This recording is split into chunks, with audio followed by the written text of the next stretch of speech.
Hello everybody.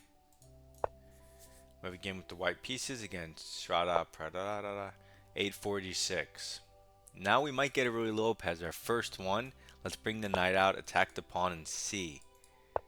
Oh, so close. So close. But instead we get a Petroff's defense. Um, you have infinite moves here. You could do whatever you like. Let's just bring another knight out. Normally people take and go down a bunch of lines, but we could just develop. We don't have to play some super theory.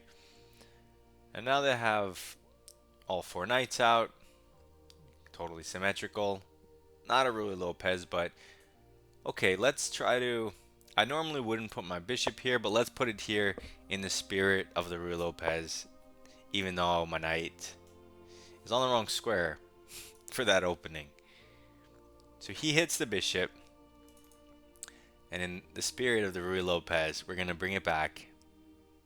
Although we don't need to, because you see, that's why, because this isn't the Ruy Lopez. So normally you don't have your knight here, right? Because you're trying to play c3 and d4 there. And so the inclusion of these two knights, where normally that's not that's not in the opening. Now my pawn is defended. So if I take his knight and he recaptures, and I take in the center, at the very least he can't take this pawn immediately. He could play his queen to the center. Maybe I could just support the knight there. I don't buy it, so I'm going to take his knight. And so at least this explains some little difference in move order that involves the Ruy Lopez, so you learn a little bit in that way. And now I'm going to take the central pawn. This pawn is protected. He can try to attack, but I still like white's position there. You defend, he kicks it with the pawn. He hangs this pawn. It's weird. And at the very least, his pawn structure is already slightly broken. It's a small long-term advantage, but it's permanent.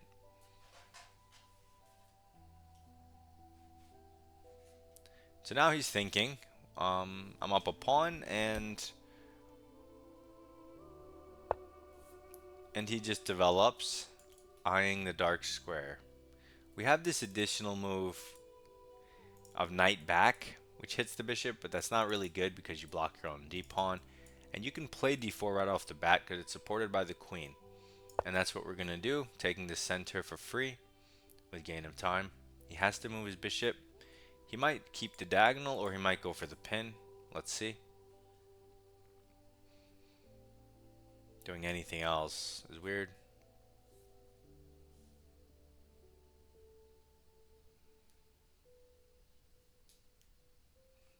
Okay. He probably didn't notice d4 because if you do notice it, I mean, maybe you want to go here. I don't know. But I don't think you want to provoke white to make a good move. You put this bishop here, defended by the pawn. That's fine. We can just continue developing. We can castle. Let's castle, get our king to safety. Our position looks great.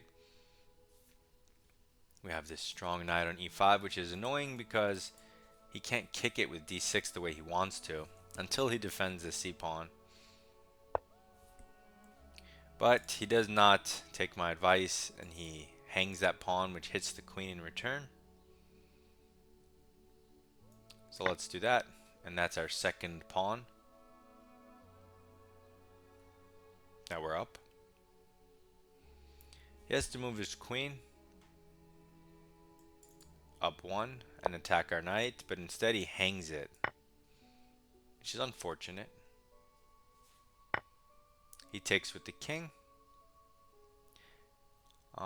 We have, I mean, you could do whatever you want, but let's bring out another piece. It pins the knight in front of the king. So he tries to provoke us, but we're happy to trade up a queen. It's forcing. It messes up his structure or lures his king out to a worse square. We can improve two different ways for free. So let's improve with the queen for free. Bring a new piece in the game. Because if he goes here, we can always then improve the knight for free. So instead he hangs the bishop with a check, forcing this move, which allows us to bring our knight in for free. With check, he has to move his king. And, I mean,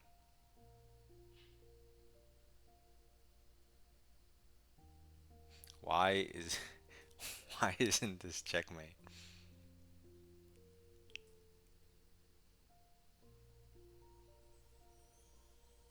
Okay, it's not checkmate immediately, but maybe. Okay, fine. I'll just play simple move c3, making his bishop terrible. I'm up 11 points of material. This isn't checkmate, but now that he played this move, my knight has this possibility down those lines. So, like if I go here and then check, he goes here. That still doesn't really make the mating that I want. But okay, so he's hitting my queen. Let's just move it here. Can I get, you see my knight's 2 squares away from this square, so even if I wanted a checkmate here, it takes the knight 4 moves to relocate 2 diagonals, so it would take forever. I might as well just get another piece in if I'm gonna have to spend 4 moves, right? Okay, so he moves his king. You can win a pawn, but who cares about a pawn? Let's play f4 and get in another attacker, whether that be the rook or the pawn. It's center, it's development, it's strong.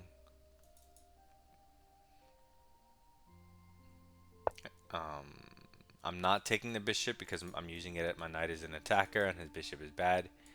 He moves some random pawns, but we just continue with our plan of using the f pawn as a battering ram. We're gonna sack it. He takes, we could take multiple ways, but let's bring in the new piece. This allows for a very simple doubling of the rooks, but we don't need that. Oops, whoa.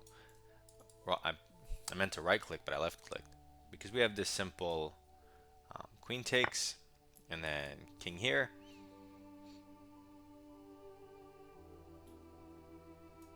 Followed by this checkmate.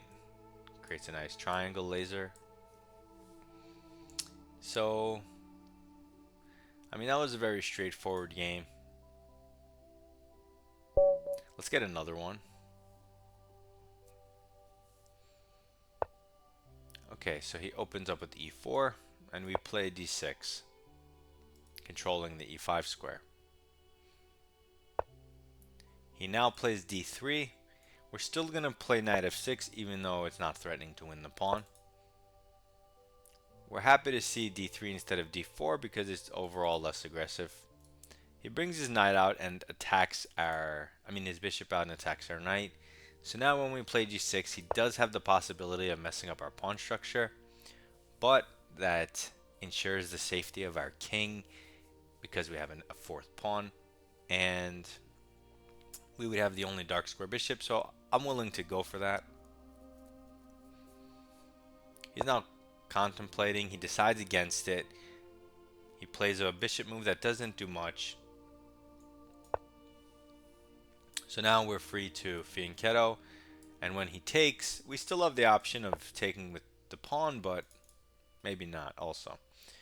Now that his bishop is here, he has undefended the b pawn, so we always have tactics. If I take this pawn, he gets a knight. I take a second pawn, he goes here. You don't want to give up the bishop though. But the tactics are in the air, so we'll keep it in mind. I mean, you have a number of moves. You can simply castle. We'll just castle. Could have played h6 as well. Let's just throw in h6 now. Kicking the bishop off of this square, seeing where it wants to go.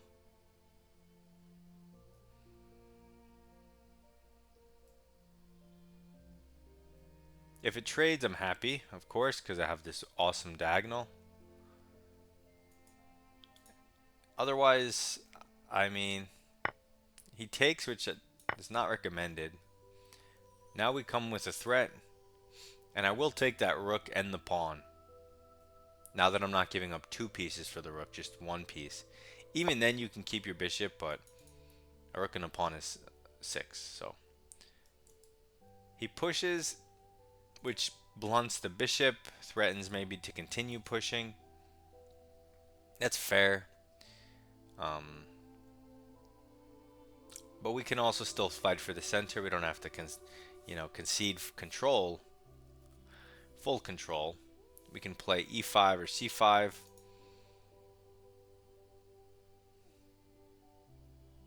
So let's play c5, just control the center a little bit. I mean, he can still push and whatnot, but at least we have some control. We have a pawn in presence. He goes knight a3.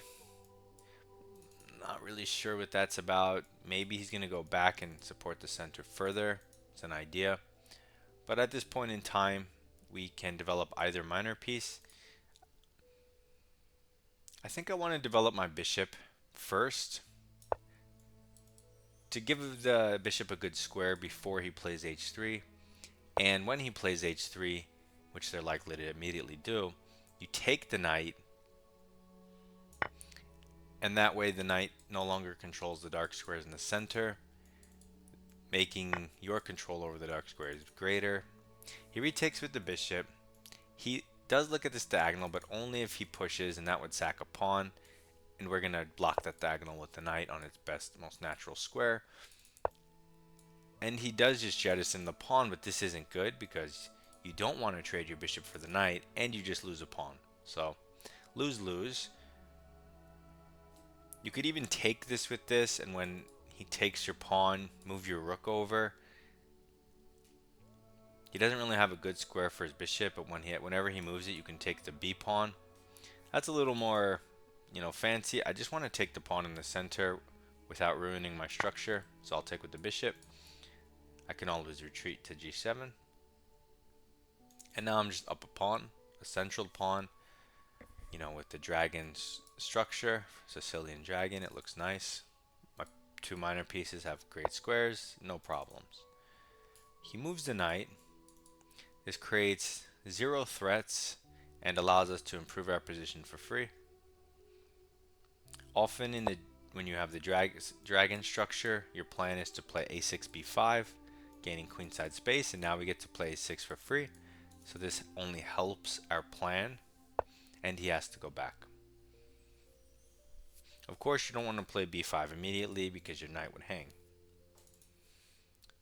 We can transform the structure now if we want by playing d5, taking control over light squares as well. It's another interesting alternative. We can also just drop the bishop back. We could also move the rook and play b5. Interesting. What do we want to do?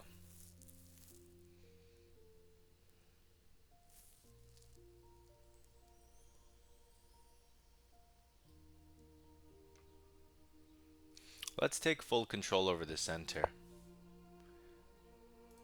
Instead, we're transforming from the dragon pawn structure into, which we could have continued with and played b5, rook over to protect the knight, and then b5, b4. We could have gone down that. But instead, up our pawn, we now have the option of just taking over the entire center because he doesn't have that pawn to stop us. We're going to drop our bishop back one way or another. And then we even can play e5, just getting a huge center. So he goes queen c2. Nice move for an 800. Which connects the rooks, but doesn't do anything too revolutionary. He doesn't have a knight here. Oops. So we can kind of force weaknesses by creating a queen bishop battery. We don't have to stay on this diagonal. We could aim at the king. It's an option. Something like bishop back, queen here. He'll go g6. But if we go bishop back, You know, let's develop. Let's bring our rook in the game opposite his queen. It defends the knight so we can play b4 whenever. You see, this is not a good move because although it opens the queen's diagonal and attacks our bishop, it causes tension in the center when my pieces are in better positions. So I'll just take this pawn and open up my rook. And he can't take back for many reasons. Even if he had a pawn in here on e2 defending, thinking he could take back, I would still take, opening up a discovery on the queen. So he takes back, which makes no sense because his queen's hit twice, his bishop's hit. We just want another pawn. His knight is dominated. The game is completely over.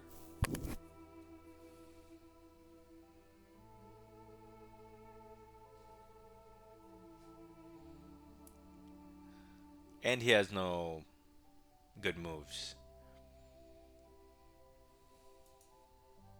We'll take the bishop with check. And then we will develop our queen to attack his kingside weaknesses. So let's take with check. Yep. And now these are his new weaknesses. We can develop the queen. Simple move, one square. Don't be afraid to move the queen only one square, because that's a whole new set of geometry, diagonals, you know, tactics. And now he can't defend it this way because of the bishop. He could lift his king up this way, but I mean it's not like he's improving his position. Meanwhile, our queen move is improving our position because we can make another one move improvement. You know, we could do that slowly, and if his response is king moves, that's not gonna work. It's infinite time for us. But how else can you defend this pawn? You can't. Okay, I stand corrected. You can. I did not see that move. Doesn't change anything, but that's pretty funny. So this almost encourages you to bring your bishop back. There's also this where he hangs a bunch of pieces. So this move was not on my radar, because it immediately undefends this, right? So you could win material, but maybe we have better. Him resigning is better. Now I don't even have to think about it, you see? See, the move is so bad. My subconscious doesn't process it because it's so bad that the person after they make it resigns. That's how bad the move is, that they make the move and then resign. Yeah, okay, we have a perfect game, so it was pretty straightforward. Not a very theoretical position because he played d3 instead of d4. But you will get, when they play d4, the normal stuff, you will get bishop g5 a lot. So it's similar in that fashion, but the pawn is usually more advanced. In any case, we take this guy out. We go up the ranks a little bit, trying to get to some theory. Good luck in your chess. See you in the next video.